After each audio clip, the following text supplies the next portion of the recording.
എല്ലാവരും കേരള പിറവി ആഘോഷിക്കുകയാണല്ലോ. ആ ദിനത്തിൽ നാം ഓർക്കേണ്ട ഒരാളുണ്ട്. തിരുവിതാംകൂർ രാജാവ് ഐക്യകേരളത്തെ എതിർത്തപ്പോൾ ആ ആശയത്തിനു വേണ്ടി ശക്തമായി നിലകൊണ്ട കൊച്ചി രാജാവിനെ. ഐക്യകേരള തമ്പുരാൻ എന്ന വിളിപ്പേരുള്ള കേരളവർമ്മയുടെ പ്രഖ്യാപനം അന്നത്തെ രാഷ്ട്രീയ മാറ്റങ്ങളുടെ ദിശാസൂചി കൂടിയാണ്. ഇനി നമുക്ക് കേരളം എങ്ങനെയാണ് രൂപീകൃതമായതെന്ന് നോക്കാം. കേരളം 65ാം പിറന്നാൾ ആഘോഷിക്കുകയാണ്. തിരുവിതാംകൂർ, കൊച്ചി എന്നീ നാട്ടുരാജ്യങ്ങളിലും ബ്രിട്ടൻ്റെ നേരിട്ടു കീഴിലുള്ള മലബാറിലുമായി ചിതറിക്കിടന്ന മലയാളികളെ ഏകോപിപ്പിക്കാൻ നടത്തിയ വലിയ സമരങ്ങളുടെ ഫലസിദ്ധിയാണ് 1956 നവംബർ 1 രൂപം കൊണ്ട നമ്മുടെ ഐക്യകേരളം.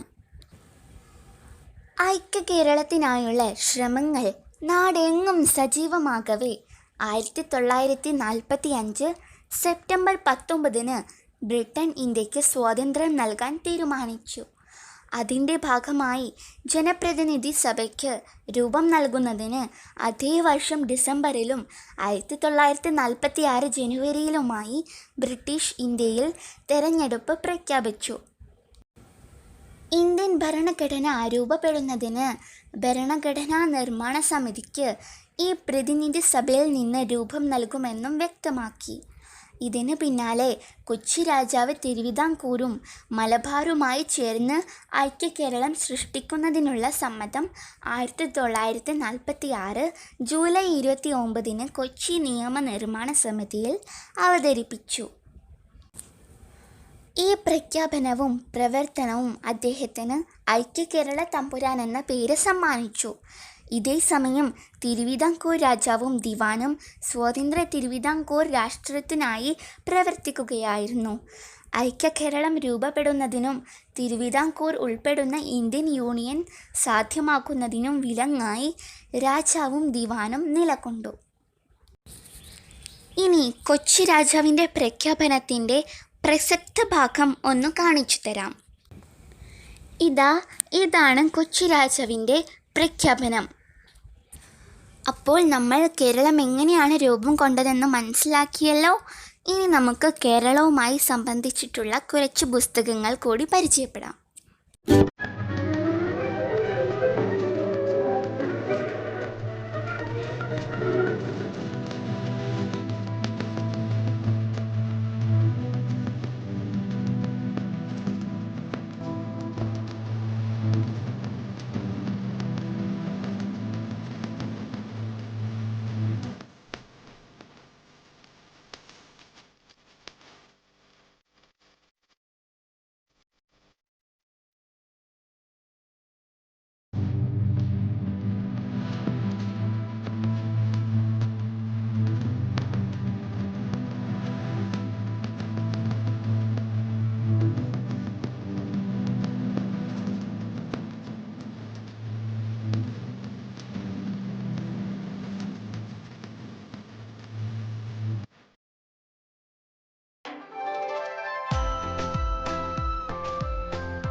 ഇനി മിഷണറിമാരും മലയാള ഗദ്യവും. നമുക്കറിയാം, പായ്ക്കപ്പലിൽ 9 മാസം നീണ്ട ദുരിതം പിടിച്ച് യാത്ര നടത്തുക, പിന്നീട് ആ സാഹസിക യാത്രയെക്കുറിച്ചൊരു കുറിപ്പെഴുതുക, അതും വേണ്ടത്ര വികസിക്കാത്ത മലയാള ഗദ്യത്തിൽ. മലയാളത്തിലെ ആദ്യത്തെ യാത്രാ വിവരണ ഗ്രന്ഥം എഴുതിയ പാറേമാക്കൽ തോമാ കത്തനാരെ കുറിച്ചാണ് പറഞ്ഞു വരുന്നത്. വർത്തമാന പുസ്തകം എന്നും റോമായാത്ര എന്നും ഇദ്ദേഹത്തിൻ്റെ ഗ്രന്ഥം അറിയപ്പെടുന്നു. 1786 ഇത് പ്രസിദ്ധീകരിച്ചത്. ഇനി നമുക്ക് നമ്മുടെ മുഖ്യമന്ത്രിമാർ എന്ന പുസ്തകമൊന്ന് പരിചയപ്പെടാം. ജനാധിപത്യത്തിൻ്റെ നായകന്മാർ. നമുക്കറിയാം, മുഖ്യൻ എന്ന വാക്കുകൊണ്ട് തന്നെ മുഖ്യമന്ത്രി ആരാണെന്ന് വ്യക്തമാക്കുന്നുണ്ട്. തുല്യന്മാരിൽ ഒന്നാമനെന്ന് പ്രധാനമന്ത്രിയെക്കുറിച്ചു പറയാമെങ്കിൽ അതുപോലെ തന്നെ മുഖ്യമന്ത്രിയെക്കുറിച്ചും ചിന്തിക്കാം. ഭരണപരിചയമോ വിദ്യാഭ്യാസം യോഗ്യതയോ ഒന്നുമല്ല അതിനു കാരണം. ലോക ചരിത്രത്തിൽ ബാലറ്റിലൂടെ ആദ്യമായി മുഖ്യമന്ത്രിയായ കമ്മ്യൂണിസ്റ്റുകാരൻ EMS മുതൽ ഒന്നിലേറെ തവണ തലനാരിഴയ്ക്ക് മുഖ്യമന്ത്രി പദം നഷ്ടപ്പെട്ട ഇപ്പോഴത്തെ മുഖ്യമന്ത്രി VS അച്യുതാനന്ദൻ വരെ അത് തെളിയിക്കുന്നു. അധികാരത്തിൽ കയറുമ്പോൾ മാത്രമല്ല, ഇറങ്ങുമ്പോഴും ചരിത്രം EMSനെ കാത്തുനിന്നു. മറ്റൊരു വിശേഷണവുമായി പിരിച്ചുവിടപ്പെട്ട ഇന്ത്യയിലെ ആദ്യ മുഖ്യമന്ത്രി, അതിനുശേഷം മുഖ്യമന്ത്രിയായ പട്ടം താണുപിള്ള തിരുവിതാംകൂറിൻ്റെ പ്രധാനമന്ത്രിയും തിരുക്കൊച്ചിയുടെ മുഖ്യമന്ത്രിയുമായിരുന്നു. അന്ന് കോൺഗ്രസ്സിന് 63 അംഗങ്ങളുണ്ടായിട്ടും 20 അംഗങ്ങൾ മാത്രമുള്ള PSPയുടെ നേതാവായ പട്ടം മുഖ്യമന്ത്രിയായി. കാരണം പാർട്ടിയേക്കാൾ വലിയ നേതാവായിരുന്നു പട്ടം. പട്ടത്തിനു ശേഷം മുഖ്യമന്ത്രി സ്ഥാനത്ത് ശങ്കർ എത്തുമ്പോൾ ഉപമുഖ്യമന്ത്രി മുഖ്യമന്ത്രിയാകുന്നത് കേരളം കണ്ടു. 7 കക്ഷികളെ കൂടെ കൂട്ടിയാണ് EMS വീണ്ടും വന്നത്. അതിൽ വിമോചന സമരക്കാലത്ത് EMSനെ എതിർത്തവരുമുണ്ടായിരുന്നു. പിന്നീട് മുഖ്യമന്ത്രി പദത്തിലെത്തിയ അച്യുത മേനോനാണ് മുഖ്യമന്ത്രി കസേരയിൽ തുടർച്ചയായിട്ട് കൂടുതൽ ദിവസം ഇരുന്നത്. എന്നാൽ ആദ്യകാലത്ത് അങ്ങനെയായിരുന്നില്ല. മുഖ്യമന്ത്രിയായത് കരുണാകരനാണ്. നമ്മുടെ 1977 അധികാരത്തിലെത്തിയ അദ്ദേഹത്തിന് എന്നാണ് അത്തവണ 33 ദിവസമേ അധികാരത്തിലിരിക്കാൻ കഴിയുള്ളൂവെങ്കിലും നിറഞ്ഞ ഏറ്റവും കൂടുതൽ തവണയാണ് മുഖ്യമന്ത്രിയായ റെക്കോർഡ്. പിന്നീട് കരുണാകരൻ ദേശത്തെ പേരിൽ മലയാളം എന്ന് വിളിച്ചു വന്നു. കുറഞ്ഞ പ്രായത്തിൽ മലയാള നാടുമായി ഭാഷ മലയാളം പിന്നീട് അറിയപ്പെട്ടത്. പല തവണയായി മലയാള നാട്ടിലുള്ളവരെ സൂചിപ്പിക്കാൻ മലയാളർ എന്നും പറയുന്നവരും റെക്കോർഡ്. മലയാളം എന്ന വാക്കുണ്ടായതിനെ കുറിച്ച് കാരണങ്ങൾ എന്തുമായിക്കൊള്ളട്ടെ, മുഖ്യമന്ത്രിയായിരുന്നെങ്കിൽ എന്ന് കേരളീയർ ചേർന്ന് മലയാളം എന്നായി. പിന്നീട് അത് മലയാളമാണെന്ന് ചിലർ പറയുന്നു. ഇവരെല്ലാം മലയോട് ആളം ചേർന്ന് മലയാളം ഉണ്ടായെന്നാണ് മറ്റു ചിലരുടെ വാദം. മലയാളകം ചുരുങ്ങി മലയാളമായെന്നാണ് വേറെ ചിലർ പറയുന്നത്. ഓണത്തിൻ്റെ കഥ. ഓണവും മഹാബലിമാരും.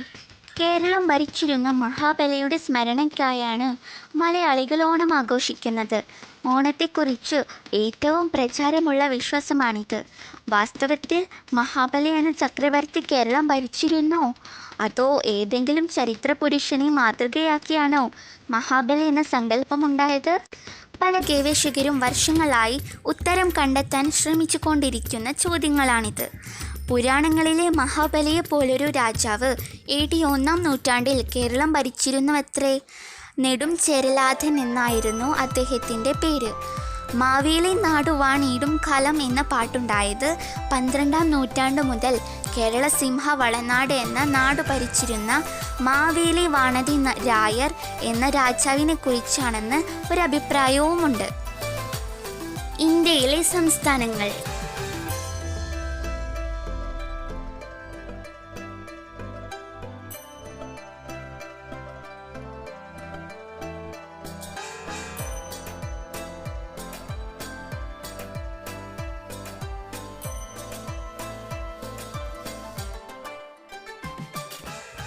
കേരളത്തിലെ പൂക്കൾ. നമുക്കറിയാം, നമ്മുടെ ചുറ്റിനും നമ്മൾ നിന്ന് നോക്കിയാൽ നമുക്ക് പല തരത്തിലുള്ള പൂക്കളെ കാണാം, ചെടികളെ കാണാം, അങ്ങനെ പല കാര്യങ്ങളും കാണാം. നമ്മുടെ കേരളത്തിൽ പല നിറത്തിലുള്ള പല തരത്തിലുള്ള മനോഹരമായ പൂക്കൾ നമുക്ക് കാണാൻ കഴിയും.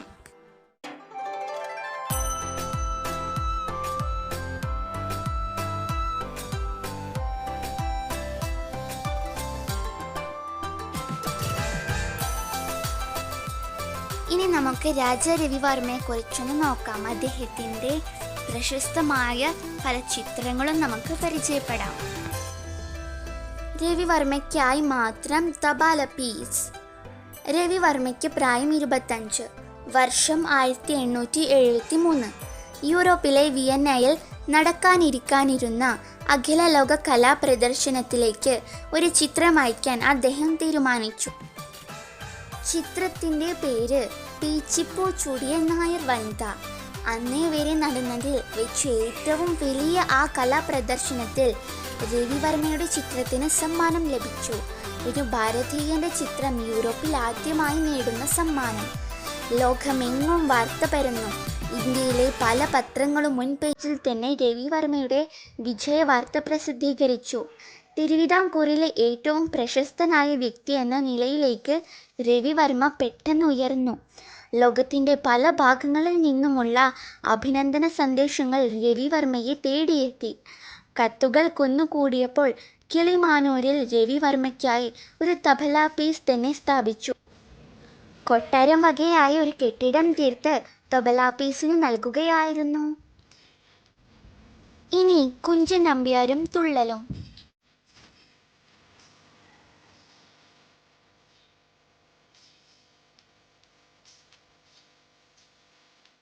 മുറിവേറ്റ മനസ്സിൽ അരങ്ങേറിയ കലയാണ് ഓട്ടൻതുള്ളൽ.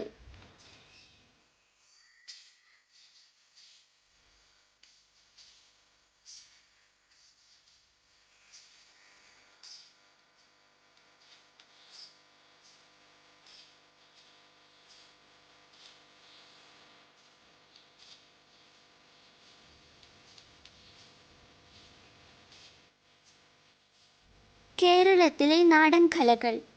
കേരളത്തിൻ്റെ സ്വന്തം സിനിമ കണ്ടുപിടിച്ചിട്ട് 100-ലധികം വർഷമേ ആയിട്ടുള്ളൂ. എന്നാൽ 1000-ലധികം വർഷം മുമ്പ് തന്നെ കേരളത്തിൽ സിനിമ പോലുള്ള ഒരു നാടൻ കല രൂപപ്പെട്ടിരുന്നു. തോൽപ്പാവക്കൂത്ത്. സിനിമ സ്ക്രീൻ പോലെ വലിച്ചു കെട്ടിയ വെള്ളത്തിരശ്ശീലയാണ് തോൽപ്പാവക്കൂത്തിൻ്റെ പ്രത്യേകത.